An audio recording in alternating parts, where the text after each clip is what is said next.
नमस्कार. सीमाज बेस्ट किचनमध्ये तुम्हा सर्वांचं खूप खूप मनापासून स्वागत आहे.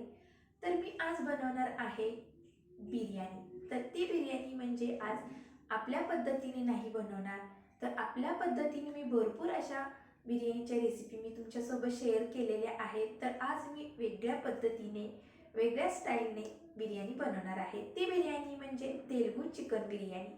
अतिशय टेस्टी आहे, अतिशय सोपी आहे, खूप काही अवघड नाही. आपले तेच इन्ग्रेडियंट आहेत, खूप काही साहित्य लागणार नाही. आपण जे साहित्य वापरतो तेच साहित्य वापरून मी आज तेलगू स्टाईलने बिर्याणी बनवून दाखवणार आहे.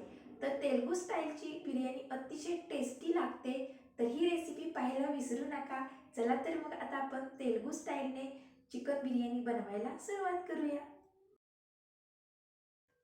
तर इथे मी चिकन घेतलेलं आहे 1 किलो.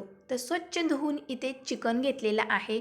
तर 1 किलो राईस घेणार आहे बासमतीचा, त्यासाठी आपल्याला 1 किलो चिकन लागणार आहे.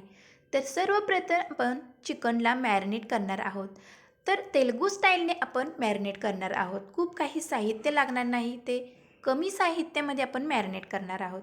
तर पहिल्यांदा मी इथे 1 चमचा हळद घातलेली आहे. नंतर आपल्या टेस्टनुसार लाल मिरची पावडर घालणार आहोत 1 चमचा. तर 1 चमचा मी इथे लाल मिरची पावडर घातलेली आहे. तुम्हाला जर जास्त तिखट हवे असेल तर तुम्ही इथे तिखट वापरू शकता जास्त. तर नंतर मी चवीनुसार मीठ घालत आहे. तर 1 चमचा मी इथे मीठ घातलेलं आहे. तर मी आज 1 किलो प्रमाणामध्ये बिर्याणी करणार आहे तेलगू स्टाईलने. तर 1 चमचा भरून मी इथे गरम मसाला घातलेला आहे. तर नंतर आपण घालणार आहोत 1 वाटी भरून दही. तर दही भरपूर घालायचं आहे, जेणेकरून मॅरिनेट छान होईल. तर आता इथे दही घातलेलं आहे. घट्ट दही आणि एकदम आंबट घ्यायचं नाही, फ्रेश दही वापरायचं आहे. तर तर इथे मी घालणार आहे जिरा पावडर. तर 1 चमचा भरून इथे जिरा पावडर घातलेली आहे. तुमच्या टेस्टनुसार कमी जास्त इथे वापरू शकता. नंतर 1 चमचा भरून इथे धना पावडर घातलेली आहे. तर आता नंतर घालणार आहे इथे मी अद्रक लसूणची पेस्ट. तर अद्रक लसूणची पेस्ट मी आधीच करून ठेवलेली होती, ती इथे घातलेली आहे 1 चमचा. तर आता आपण हे सर्व मिक्स करून घेऊया. तर छान असं मॅरिनेट करून घ्यायचं आहे. हातानेच आपल्याला मिक्स करायचं आहे, जेणेकरून हे मसाले सर्व चिकन पीसला लागले पाहिजे. तर मॅरिनेट करून झाल्यानंतर आपल्याला हे 1 ते 2 तासासाठी छान मुरवत ठेवायचं आहे. म्हणजे आपली बिर्याणी अगदी मस्त होणार आहे. हे मसाले पूर्णपणे चिकन पीसमध्ये मुरले जातात, त्यासाठी आपल्याला 1 ते 2 तासासाठी हे मुरवत ठेवायचं आहे. जर तुमच्याकडे वेळ नसेल तर तुम्ही अर्धा ते पाऊण तासही हे मॅरिनेट करून ठेवू शकता. तर आपण आता इथे बासमती तांदूळ घेतलेला आहे. तर बिर्याणी बनवण्यासाठी आपल्याला तांदूळ ब्राऊन कलरमध्ये असतो तो वापरायचा आहे. जो एकदम पांढरा शुभ्र असतो तो घ्यायचा नाही. तर अशा पद्धतीने इथे मी हा तांदूळ घेतलेला आहे. तर असा तांदूळ घेतल्यानंतर बिर्याणी अगदी सुटसुटीत होते आणि लांब असा हा तांदूळ शिजला जातो. म्हणून अशा पद्धतीचाच आपल्याला तांदूळ घ्यायचा आहे. तर आता हा तांदूळ आपण एका भांड्यामध्ये काढूया आणि हा तांदूळ स्वच्छ धुवून घ्यायचा आहे. तांदूळ धुवून घेतल्यानंतर आपण हा तांदूळ 1 ते 2 तासासाठी भिजत ठेवणार आहे. जास्त वेळ जेवढा तांदूळ भिजेल तेवढी बिर्याणी आपली एकदम फडफडीत अशी सुटसुटीत होणार आहे. तर काहींना वाटते की तांदूळ जास्त भिजला की बिर्याणी एकदम किचका होते, म्हणजे अशी खिचडीसारखी बनते. तर असं काही नाही होणार. जेवढा तांदूळ जास्त भिजेल तेवढी बिर्याणी आपली छान बनणार आहे. फक्त इथे बनवण्याची पद्धत व्यवस्थितपणे जर तुम्ही केली तर काहीसुद्धा बिघडणार नाही. तर तांदूळ आता भिजत घातलेला आहे आपण. तर इकडे आता आपण पेस्ट बनवणार आहोत. तर ही आहे तेलगू स्टाईलची पद्धत. तर इथेच तेलगू स्टाईलच्या पद्धतीने आपण आता हा मसाला बनवणार आहोत. तर इथे मिक्सरच्या भांड्यामध्ये 5 ते 7 इथे हिरव्या मिरच्या घेतलेल्या आहेत आणि लसूण पाकळ्या इथे 15 ते 20 घेतलेल्या आहेत. तर आपल्या टेस्टनुसार तुम्ही इथे कमी जास्त साहित्य घेऊ शकता. तर टोमॅटो घेतलेले आहेत 2 फोडी करून आणि कोथिंबीर घातलेली आहे. तर नंतर इथे मी घालणार आहे पुदिना. तर पुदिना हा आपल्याला पेस्ट करूनच घालायचा आहे तेलगू स्टाईलने. तर आता आपण यामध्ये थोडंसं पाणी घालून पेस्ट बनवलेली आहे. जास्त पाणी घालू नका, अगदी थोडंसं पाणी घालून ही पेस्ट बनवायची आहे. तर तेलुगू स्टाईलने ही पेस्ट आपण आता इथे बनवलेली आहे. तर या पेस्टचाच बिर्याणीमध्ये फ्लेवर उतरणार आहे. तर नंतर इकडे मी आता कांदे घेतलेले आहेत. तर 1 किलो बिर्याणीसाठी मी इथे 6 कांदे घेतलेले आहेत. तर हे कांदे आपण उभ्या स्लाइसमध्ये कट करून घ्यायचे आहेत. तर अशा पद्धतीने आपण आता इथे सर्व कांदे कट करून घेऊया. तर खूप काही कांदा वापरायची गरज नाही. 1 किलोसाठी 6 कांदे इथे भरपूर आहेत. तर तेलुगू स्टाईलने बनवणार आहोत म्हटल्यानंतर तशाच पद्धतीने आपल्याला बनवायची आहे बिर्याणी. तर इकडे मी पातेल्यामध्ये पाणी गरम करायला ठेवलेलं होतं. पाणी छान गरम झालेलं आहे. तर या पाण्यामध्ये मी आता खडे मसाले घालते. तर काही लवंगा, मिरी, तेजपत्ता आणि थोडी पुदिन्याची पाने आणि थोडी कोथिंबीर घालायची आहे, जेणेकरून राईस शिजताना आपला मस्त सुगंध येणार आहे. तर नंतर इथे आपण घालणार आहोत चवीपुरतं मीठ घालायचं आहे आणि आता हे मिक्स करून घेऊया. तर नंतर इथे आपण आता जो भिजत घातलेला राईस होता बासमती तो इथे घालूया. तर 2 तास झालेले आहेत राईसला भिजून. तर आता आपण गरम पाण्यामध्ये हे घालायचे आहे. नंतर इथे मी तेल घातलेलं आहे 1 चमचा. तेल घातल्यामुळे राईस चिटकत नाही, एकदम सुटसुटीत बनला जातो. आणि लिंबूची अर्धा फोड मी इथे पिळून घातलेली आहे. तर लिंबू रस घातल्यामुळे पांढरा शुभ्र आणि एकदम मोकळा सळसळीत हा राईस शिजला जातो. तर आता आपण हा राईस फक्त 80% शिजवून घेणार आहोत, जास्त वेळ शिजवायचा नाही. तर आता 80% हा राईस शिजलेला आहे का बघूया आपण. तर बघू शकता तुम्ही किती मस्त हा राईस शिजलेला आहे. फक्त 7 ते 8 मिनिटामध्ये हा आपला राईस शिजलेला आहे. तर 70% किंवा 80% आपल्याला हा राईस शिजवून घ्यायचा आहे, जास्त शिजवायचा नाही. तर ही एक छोटीशी टीप लक्षात घ्या. तर हा राईस शिजलेला आहे. तर आता आपण राईस हा पाण्यामधून काढून घेणार आहोत. तर जसा आहे तसा पाण्यामध्ये ठेवायचा नाही. तर तुम्हाला मी दाखवते. तर असा हा तुटला जातो. तर थोडीशी मधी कणी लागते. तर हा राईस अशा पद्धतीने शिजवायचा आहे. तर पूर्णपणे आपण हा पाण्यामधून राईस काढून घेऊया आणि नितळत ठेवायचा आहे. तर किती मस्त मोकळा सळसळीत झालेला आहे, कुठेही चिपकलेला नाही किंवा गिचका झालेला नाही. तर आता आपण बिर्याणीची सुरुवात करूया. तर मोठं पातेलं घ्यायचं आहे. तर तेल घातलेलं आहे गरम करायला मी. तर पहिल्यांदा इथे आपण तळून कांदा घ्यायचा आहे. तर हा मी कांदा आधीच सुकवून उन्हामध्ये घेतलेला आहे. तर बिर्याणी करण्यासाठी मी भरपूर असा कांदा चिरून उन्हामध्ये सुकवून ठेवते एका डब्यामध्ये भरून. म्हणजे तो कांदा व्यवस्थितपणे राहतो, काहीही होत नाही, वर्षभर हा टिकला जातो. तर बिर्याणी करतेवेळी हा आपला कांदा उपयोगी येतो. म्हणून कांदा वाळवून सुकवून चांगला ठेवायचा आहे, बिर्याणीसाठी उपयोगी येतो. तर हा कांदा आपण आता तळून घेणार आहोत. मूठभर जरी हा कांदा घेतला तर एकदम फुलला जातो. तर कांदा आपण हा मस्त तळून घेतलेला आहे. तर त्याच तेलामध्ये आपण आता खडे मसाले घालूया. तर इथे मी तेजपत्ता, काही दालचिनी आणि जावित्री आणि मोठी इलायची जी मसाला वेलची असते ती आणि स्टार फूल 2 ते 3 आणि काही लवंगा आणि काही मिरी इथे घेतलेले आहेत. तर हे सर्व खडे मसाले आपण आता या तेलामध्ये घालूया. तर जे आपल्या घरामध्ये असतात, जे आपण कायम रेग्युलर बिर्याणीसाठी वापरतो तेच मसाले इथे आहेत. पण फरक काहीच नाही तेलुगू बिर्याणीमध्ये, पण थोडीशी वेगळी पद्धत आहे. जी मी पेस्ट बनवली होती पुदिन्याची ती पद्धत वेगळी आहे.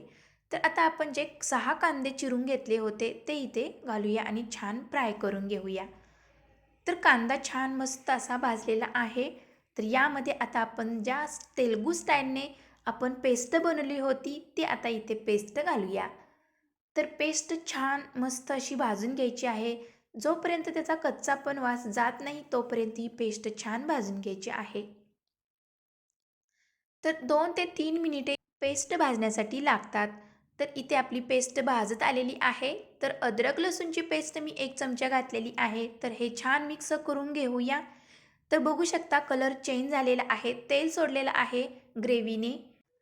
तर आता आपण जे मॅरिनेट केलेलं होतं चिकन ते आता आपण यामध्ये घालूया. तर चिकन ही छान मॅरिनेट झालेलं आहे. तर 2 तासासाठी मी हे मुरवत ठेवलेलं होतं फ्रीजमध्ये. जर तुमच्याकडे फ्रीज नसेल तर तुम्ही बाहेरही ठेवू शकता. तर अशा पद्धतीने आता आपण हे चिकन मस्त असं हे फ्राय करून घेऊया. तर मसाल्यासोबत हे चिकन मिक्स करून घ्यायचं आहे. पूर्णपणे मसाला मिक्स झाला पाहिजे चिकनमध्ये. तर वरती झाकण ठेवूया. तर पाणी सुटलेलं आहे पूर्ण मसाल्याचं. तर इथे मी पाण्याचा वापर बिलकुल केलेला नाही, कारण की यामध्ये मसाले भरपूर होते, पेस्ट घातलेली होती आणि दहीचा पण वापर होता मॅरिनेट करताना, म्हणून त्याचं हे पाणी सुटलेलं आहे. तर अशा पद्धतीने इथे आपण चिकन शिजले का बघूया. तर चिकन मस्त शिजलेलं आहे. तर आता हे बिर्याणीसाठी रेडी आहे. तर यामधील आता मी थोडंसं चिकन काढून घेते, कारण की लेयर देणार आहोत आपण. तर चिकन आणि थोडी ग्रेव्ही काढून घेणार आहोत. तर 2 लेयरमध्ये ही बिर्याणी आपण बनवणार आहोत. तर अतिशय सुगंध छान सुटलेला आहे, कारण की यामध्ये मसाले ॲड केलेले आहेत आपण. त्याचा सुगंध सुटलेला आहे मस्त. तर जो इन्ग्रेडियंट आहे तो बिर्याणी मसाल्याचा. तर ती पावडर आपण इथे वापरणार आहोत. तर इथे मी चिकन बिर्याणीचा मसाला घेतलेला आहे सुहानाचा. तर निम्मा आपण मसाला या ग्रेव्हीमध्ये घालूया आणि निम्मा जो राहिलेला आहे दुसऱ्या लेयरवरती आपण तो मसाला घालणार आहोत. तर आता आपण घालूया थोडीशी कोथिंबीर आणि थोडासा पुदिना. तर पुदिन्याचा फ्लेवर अतिशय टेस्टी लागतो या बिर्याणीमध्ये. तर पुदिना मला खूप आवडतो, म्हणून मी कायम पुदिन्याचा वापर करते. तर जो तळून घेतलेला कांदा होता तो क्रश करून घातलेला आहे. तर आता आपण देऊया राईसची लेयर. तर मस्त असा मोकळा सळसळीत बासमती राईस शिजलेला आहे, तुम्ही बघू शकता. अगदी सळसळीत झालेला आहे, लांब सडक असा शिजलेला आहे. तर 2 तास भिजवला तरीही हा गिचका झालेला नाही, अगदी सळसळीत मोकळा झालेला आहे. तर आता आपण लेयर दिलेली आहे. तर आता आपण दुसरी लेयर देणार आहोत. तर चिकन पीस जे काढून ठेवलेले होते ते घालूया. तर 1 किलो प्रमाणामध्ये बिर्याणी आपली भरपूर 8 ते 10 लोकांसाठी भरपूर होते. तर आता आपण लेयर दुसरी दिलेली आहे, ग्रेव्हीही घातलेली आहे. तर यावरती आपण आता जो चिकन मसाला निम्मा राहिलेला होता तो आता यावरती घालूया. तर याचा फ्लेवर खूप छान लागतो, हा मसाला जरूर वापरा. तर तळून घेतलेला कांदाही वरतून घालूया. तर आता आपण घालूया पुदिन्याची पाने बारीक चिरलेली आणि कोथिंबीर घालूया. आणि नंतर घालणार आहोत इथे आपण कलर. तर कलरफुल इथे बिर्याणी आपण बनवणार आहोत. तर ग्रीन कलर आणि रेड कलर इथे मी वापरलेला आहे. तर नंतर इथे मी भरपूर असं तूप घालणार आहे. तर तुपाशिवाय बिर्याणी अधुरी आहे. तर तुपाने खूप छान फ्लेवर उतरतो बिर्याणीमध्ये. तर शेवटी आपण आता लेयर देणार आहोत राईसची. तर बासमती राईसची आपण आता लेयर देऊया. पूर्णपणे मी इथे राईस घातलेला आहे. तर एकसारखा आपण हा पसरवून घेऊया. तर ही बिर्याणी आपल्याला 10 ते 15 मिनिटे एकदम बारीक गॅस करून छान वाफ द्यायची आहे. तर आता आपण घालूया यामध्ये जो कलर राहिलेला होता तो घालूया. जर तुम्हाला कलर आवडत नसेल तर तुम्ही तो कलर स्किप करू शकता. तर दोन्हीही कलर घालून झालेले आहेत. तर आता आपण घालूया बारीक चिरलेला पुदिना आणि बारीक चिरलेली कोथिंबीर. तर आता आपण तळून घेतलेला कांदा घालूया. तर तळून घेतलेला कांदा अतिशय टेस्टी लागतो बिर्याणीमध्ये. तर तुम्ही हा जरूर तळून कांदा घाला. तर आता आपण शेवटी घालणार आहोत भरपूर असं तूप. तर तुपाचा फ्लेवर अतिशय टेस्टी लागणार आहे बिर्याणीमध्ये. तर आता आपण 10 ते 15 मिनिटेसाठी दम देऊया. तर वरती आपण चांगला दम लागण्यासाठी जड भांडं ठेवायचं आहे, जेणेकरून वाफ बाहेर जाणार नाही. तर 10 मिनिटेसाठी आपण आता ही बिर्याणी छान वाफवून घेऊया. तर बघूया 10 मिनिटे झालेली आहेत. तर मस्त असा सुगंध सुटलेला आहे. बिर्याणी अगदी फुलून आलेली आहे. तर बिर्याणीला टेस्ट येण्यासाठी मी इथे स्मोक देणार आहे कोळशामध्ये. थोडंसं तूप आणि बटर घातलेलं आहे. पटकन आपल्याला वरती झाकायचं आहे आणि 10 मिनिटे पुन्हा एकदा मी ठेवलेलं आहे स्मोक देण्यासाठी. तर पूर्णपणे स्मोक बसलेला आहे. तर स्मोक दिल्यानंतर बिर्याणी खूप टेस्टी लागते. जर तुम्हाला स्मोक द्यायचा नसेल, बिना स्मोकचीही बिर्याणी बनवू शकता. पण मी प्रत्येक बिर्याणीला स्मोक देते. मला अतिशय आवडते स्मोकची बिर्याणी.